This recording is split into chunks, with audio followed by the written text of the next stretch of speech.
Ladies and gentlemen, welcome to a brand new installment of the Valley of the Nerds. My name is Manny. And my name is Brandon. My name is Alex. And, well, together we are Valley of the Nerds. You know, I really do want us to do the thing where, like, and we are the Valley of the, and then you cut to Ogre going, no! Yeah. Nerd! Yeah, we could do that. We could do that. I really like how we just this intro started with Manny in the middle of his giggle. Maybe I'll put it in the episode, but he totally blanked on what the show was called, and I don't blame him. This already has been one hell of a year. But yeah, start the show off strong. It's been a very nuts week for me, guys. I know you guys know this, but the listeners probably don't. But I actually started my very first class of grad school this week, so on top of everything else, like that kind of got going, and so I have like nothing but like research in the back of my mind, and then like the shows. So like every single day has been a complete blur. It's just grad school and WandaVision. That's all Manny's got in his brain. Yep. Yeah, I literally, like, I think the only way that I'm coping, I'm kind of like Wanda right now. I'm like building my way of kind of like coping with everything is like building my own reality and then forcing everybody around me to like adapt to that reality. So in a way, you guys are like my residents of Westview. That's fine. We could be your hex magic. You are my hex, buddy. You are Thanks, man. Thanks. You are my chaos magic. All right. I feel very touched. And I feel like you actually touched me, and not with magic, with your fingers. I can still smell you on my finger. Oh, here we go. Okay, this everybody's gonna tune out now. It's kosher. By the way, I know there was a big Jewish holiday that just happened. I believe yesterday, right? Yeah, Yom Kippur is a day where people can dress up and have a fun time. What? No, not you. I call it Yom Kippur. That's when you were. No, that's the sins one, man. What was the holiday? Is your non-Jewish wife? Yeah, no. She is way more Jewish than I am. I call it Yom Kippur. Purim. Well, that was a real swapperoo. I'm all like, if I was teaching a class, everybody would just walk out. No, it was Purim. Purim was like the jokey day. Like people dress up. It's like Halloween. It's like Halloween. I guess that's my Jewish description. Jewish Halloween. That. Yep, and after I got it wrong, by the way. So. Oh shit. Manny, I was not prepared to be quizzed on my Jewish heritage tonight. Yeah. Clearly, I didn't study on that. I studied on Marvel. So we're going to talk about Marvel. Well, in all fairness, Marvel, in a way, the king of Marvel has Stan Lee. So, very creative Jew. Yeah, I'm sure he knows what the hell Yom Kippur is. Unlike my stupid ass. This thing just completely took a left turn. Yeah, it totally does. Let's bring it back. I do want to do a couple things. Go check out the valleyofthenerds.com. That's our website. We have our episodes there, a homepage. So if you don't subscribe, and we have our videos there too. So go check that out, and check us out on social media. Valley of the Nerds on Instagram and Facebook, and Valley Nerds on Twitter. So today's show is going to be about the future of the MCU. We're going to have some predictions and talk about how we feel about the future of it. We're not going to talk about WandaVision. We're going to save that for the next episode. We're going to have its own little breakdown there. And we're going to talk about some of our favorite characters in the MCU. So I think it's going to be a very fun conversation. Then we're going to move into the DC universe. We haven't talked about that in this season yet. It's only been 2 episodes, but we're going to talk about the DCU, where that's going. We're going to check in. And I think I'm very excited for that because Manny and Alex are huge DC guys. So I really want to pick their brains. And then we're going to get into show recommendations and a couple of upcoming movies that we want to mention. So that's what we got on the slate today. And also a few more Jewish heritage questions at the end of the show. So stay tuned. Well, it's all kind of tied in, right? 100%. Me and Alex, we grew up like, Catholics and all that. We're in the middle of Lent right now. So it's all intertwined somehow. We all borrow from your people's book, the old one. So, we're all one right now. The old one. The good book. Plus 3 of us right now, we are the sons of Abraham. You know what I'm saying? So speaking of, I didn't know how to throw that, so I'm just going to throw it over. I was going to say speaking of something, but it doesn't make any sense. So, Alex, let's dive into the future of the MCU, man. Where is it going, right? We know that there's a few films on the slate. We've got the Doctor Strange, right, in the multiverse, I believe it is. And then we've got the Spider-Man films coming up, and then there's a question about the X-Men and the reboot of that. Now, the X-Men is a little bit further out, right? I think I know that they're looking at the Fantastic Four and incorporating them into the MCU. But what I think was going to be critical is this multiverse concept, right? That is some of the things that have happened. Do they happen? When will they happen? How often will they happen, right? We saw that in the last few MCU films, where some of the rights or some of the wrongs can be righted, if you will, correct?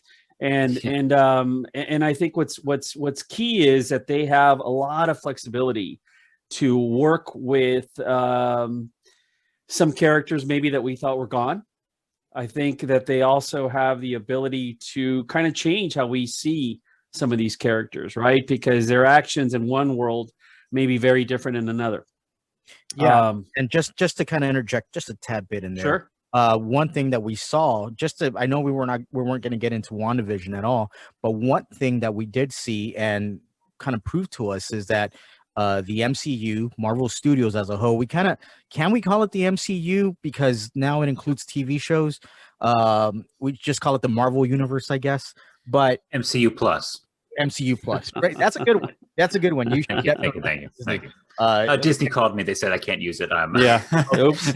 But one thing that we saw on the last week of this newest episode of WandaVision is that they can definitely recon things, right? Mm-hmm. So we're not going to get into that yet, but one thing we saw is that they can definitely go ahead and just kind of like wink. Just kidding. We just kind of decided to change that a little bit. And it works. The way that they did it, it completely works. And I think we're going to see a lot more of that going forward. Yeah, agreed.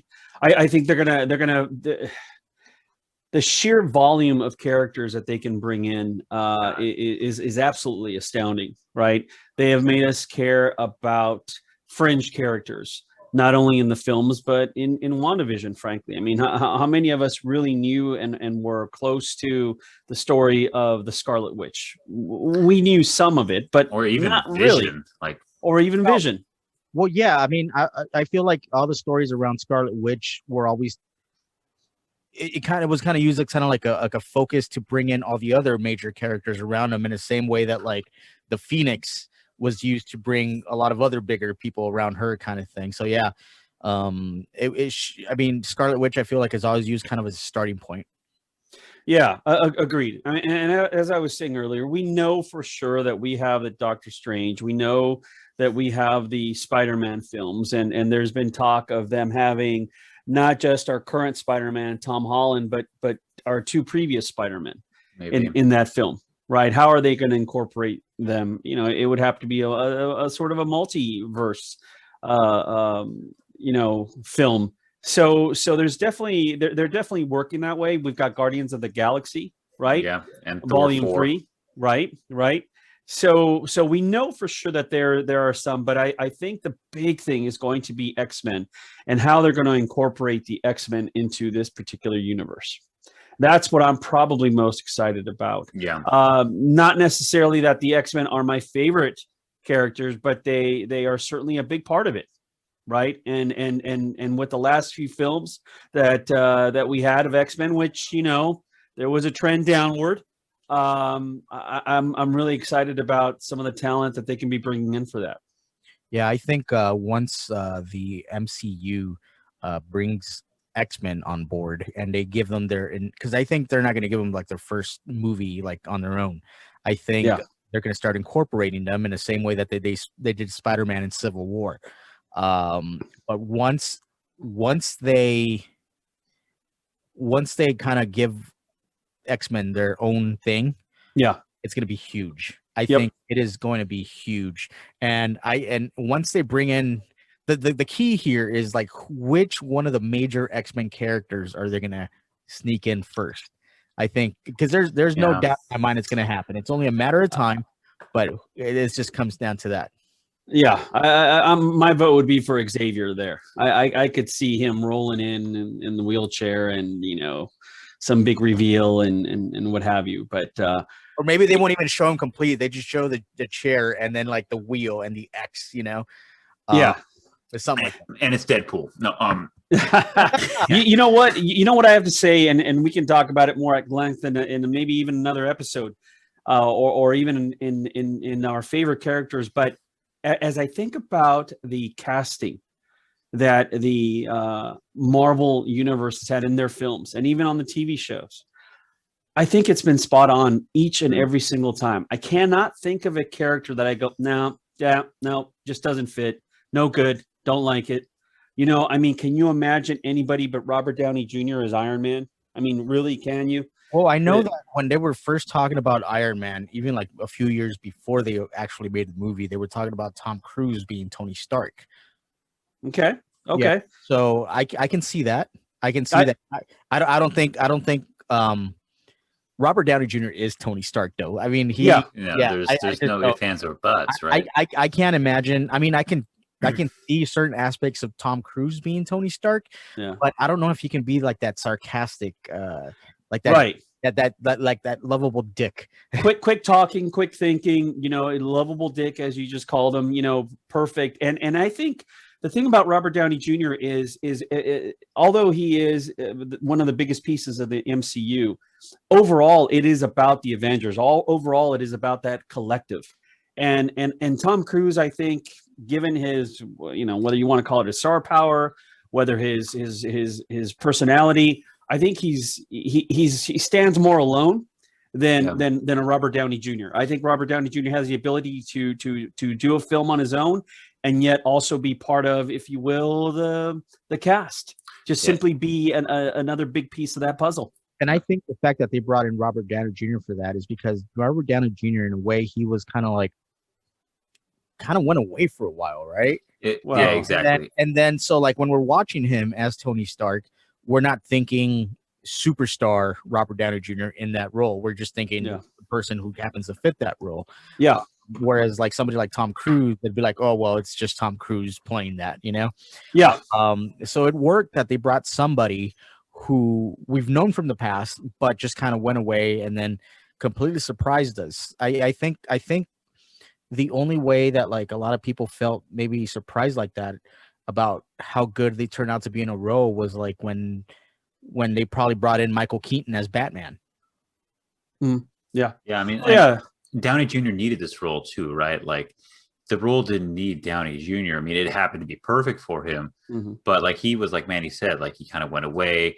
He had like Kiss Kiss Bang Bang a couple of years before that, but he really was not in an A-lister position. And if you look at him now, I mean, and I know you said this is more about the Avengers, but like Stark is all over the MCU, like everything, like he's even in WandaVision, like the ghost of Tony Stark is going to be forever haunting the MCU in a good way or a bad way, depending on if you're, I guess, a Hydra member or not. But like, we have two movies that you didn't even mention that are coming out. We have the Eternals, which is going to be really cool. That's going to dive into a whole different part of the MCU, right? I think the MCU has two different things. We have the Earthbound heroes and we have the space heroes. And you mentioned Guardians of the Galaxy, Thor, Eternals is space stuff. And then we also, it just escaped me for the second movie. Shang-Chi. Now the question is, because so much has happened. The 10 Rings. It's like so many of the characters have already, like even in Endgame, so many characters already been exposed. Do you think all like the Eternals and all of them, are they going to exist within the same universe as what we've been seeing on screen? It could even be like, I think that's going to be a movie in the past, and I think it's going to explain like. So my answer is kind of like I think like it's going to be in the past and it's going to be before the split, or even in the past where there were different universes all existing perfectly before Wanda or whoever tried to mess with it, even Loki potentially, like so we're going to see a lot of answers or questions set up by these Disney series, like questions you're asking, Manny. I think Loki's we're going to get some answers to Loki. We're already getting some answers with WandaVision, and then we're going to get a lot more answers with Doctor Strange and then Spider-Man 3, and then we're going to be like, okay, well, I think we have finally. Well, this could be a potential recon right here, and just hear me out. So we know Loki for a fact he's going to be part of the TVA, right? The Time Variance Authority. At some point, there is a chance that he may have traveled back to a certain point in time when maybe mutants now kind of were, it led to them being out more in the open, you know? So it changes things. Remember, they kind of established that in Endgame. Any little thing, you kind of have to go back to the exact point. Otherwise, you're going to create like an alternate timeline completely. Oh, I think we're going to see a lot of mayhem in the Loki series, and after what I've seen in WandaVision, I am so excited for Loki. I can't, they are setting up. This phase 4 is completely different than what we've seen in the past. First they're setting up heroes, and it was very classic and basic storytelling, and they had their own spin on it, of course, but it was a solo movie, team movie, team movie, and then it's building from these team movies, and you have your Thor, Captain America, and Iron Man main movies that each had 3, and then you had the team up movies. And even though the Captain America movies, they were essentially like Avenger movies sometimes, Civil War was like a freaking Avengers movie. It really was, like with the amount of people that were in it, and Iron Man 3 was okay, but I think we're going to start. Feige has this quote, right, where he's like, "I like bringing back characters that people have long forgotten about." Yep. And I think we have a lot of unanswered questions in these movies that people have forgotten about, like Iron Man 3, and I think we're going to get some of these answers, like with the Shang-Chi movie, this is all about like gap filling, storytelling filling, and world building. Like that's what this phase is about, it seems like. And I don't know if you agree, but it seems like that's my interpretation of what's going on. No, I think that's 100% correct. I think it's like reading this amazing story where we're just getting different points of view, right? We're going down the road with different characters, but it's all leading to something. And I think what they have done so well is build that trust, right? We saw the Captain America films on their own. We saw the Iron Man films on their own, and different stories, and yet they all came together, right? And so when you see them literally and figuratively in those, Endgame and what have you, in those films, all of the characters are there. And it's seamless how they're incorporated. Yeah. You don't sit there and go, well, what the hell is that character doing in there, right? You've seen them, you know what they can do, you understand it, and it's fantastic how you're so excited when Black Panther showed up in Endgame. I mean, the cheering in the theater was crazy, right? Yeah. It was awesome, and that was such a neat experience to have. Yeah, I completely, just to piggyback off of that moment, I never cry at an MCU movie like I did in Endgame, and it wasn't even when Tony died or anything like that. It was the moment right after Captain America grabs Mjolnir, Avengers, assemble, and then there's that pan shot of like all the characters running from left to right, together. I just started fucking tearing up in the theater, and my wife, she's like, "Are you crying?" And I just said, it's just so beautiful how all these years of these movies and all characters, how they tie them up and to lead to this moment, and it just seamlessly leads to this moment. Yeah, it's just that to me, as a film nerd, as a big fan of cinema, of storytelling, just story structure, character development, that to me was just a really great moment in writing leading up to that moment. It was just astounding. I never thought, this is the first time that I saw a comic book movie or a franchise just fucking get it right. And they've got it. Oh, sorry, Alex, go right ahead. I was going to say it's just very difficult, right, in Hollywood to do that, but it's just impossible. But go ahead, Alex. No, but it's that creative force, right? It's the creative forces that they have that are able to do this. And as I said, they've built the trust, so we know. So to your question is, where is the MCU headed? or MC. What do we call it? MCU plus. MCU plus. We know some of it, but the places we don't know yet where it's headed, we're in full trust, and we're ready to go. We're all in at this point. They have not let us down. No. Here, let me ask you guys this. Before we dive into it quickly, just our favorite characters.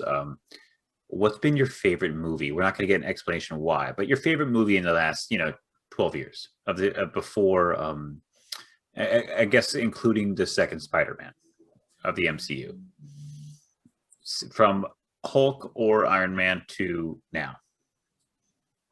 Oh, geez. What is on the spot? Just go with your gut. Just give me the answer that comes to you. And there's no wrong answer except for Thor 2. For me, Thor Ragnarok. Ragnarok's a great choice. Yeah, great choice. That's my favorite. As a, Mr. Baragon? As a standalone, I agree. I think that is a definitely fun moment, a fun movie. Really well done. I think Thor Ragnarok really was one where it kind of pulled me out of MCU fatigue, I guess, because I felt like it just seemed like the stakes weren't high anymore. It just seems like no matter what, the heroes are going to live, that sort of thing. So the stakes, and then all of a sudden Thor Ragnarok comes around and it just kind of changes and it just kind of revitalizes that. But I think in the second half, I think that's one of them that's way up there. But, as a whole of being able to tie everything, or at least to give us a glimpse of how good they were at like potentially tying all these things in and giving everybody like the same amount of screen time and value to the story, the first Avengers. Yeah, it just really set the bar to a certain point, and it let us do like, okay, this studio is capable of doing something good. I think that's fair. Yep. I have for an Avengers movie, Infinity War. I guess maybe we should include Infinity War, but Infinity War, I really, really enjoyed that movie. Oh yeah, such a great movie. But as far as like the characters, really, really loved Guardians of the Galaxy. I thought it was such a great movie. The first one, yeah, the first one was such a phenomenal movie, and because it caught everybody. Speaking of off guard, it caught me completely off guard, and it was so enjoyable. And then I loved Ant-Man. Ant-Man 1, even the second one was good too, but Ant-Man was so good. Was definitely one of the biggest surprises for me. Yeah, my wife and I watched it in the theaters, and it was incredibly enjoyable. And it was such a big movie, but yet so, and no pun intended, but the fact that they kept that story small scale, just did it for me. It wasn't like the end of the world. It's just goofy. It's just so stupid. It wasn't like, big beams in the sky and shit. Yeah. No, it was literally just these motherfuckers. Well, I mean, like, we're in the MCU, right? We have like, we're like lords and like gods are trying to kill you. And then like in this movie, like Thomas the Tank Engine, you're so small where Thomas the Tank Engine might kill you. It's just funny. All right. They did a good job at like passing off from Hank Pym to him. Yeah. Oh yeah. Great. Even casting. It's all about Alex comes back to casting again. And perfect segue. So give me your favorite characters in the MCU. And it could be if the MCU has not done your favorite character justice, that can be that too. But Alex, we'll start with you, man. What's your favorite character in the MCU?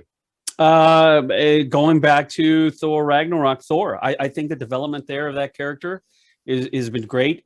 Specifically, that film really brought out Hemsworth, his comedic talents. I think he really shone in that film. It just made it much more of an interesting character.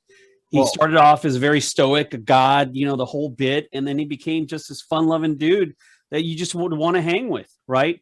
And they paired him up, especially in that film, with one of my all-time favorite characters from any comic book, story or film, what have you, the Hulk, right? I love the Hulk character.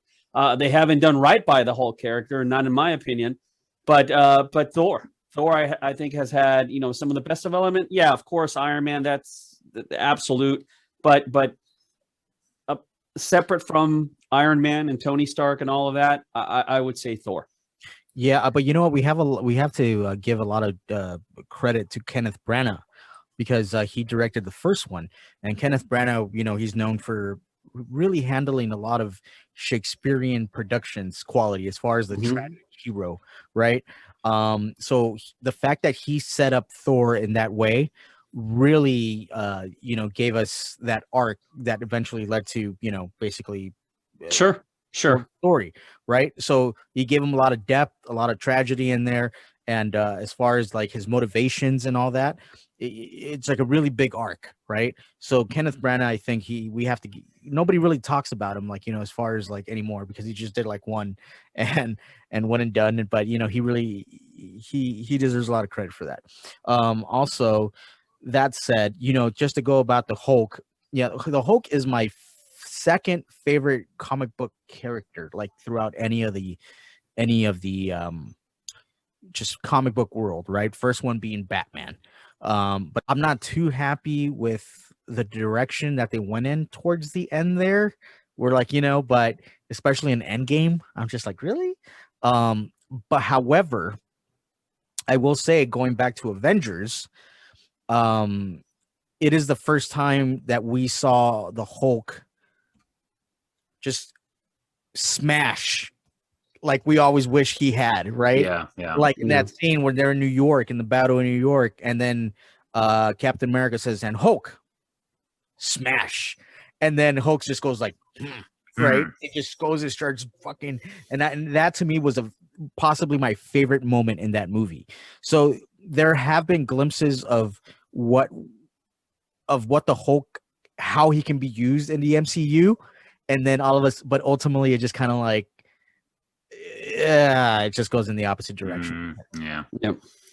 I didn't want to pick the same character, but I really enjoy Thor's arc, and where it's gone.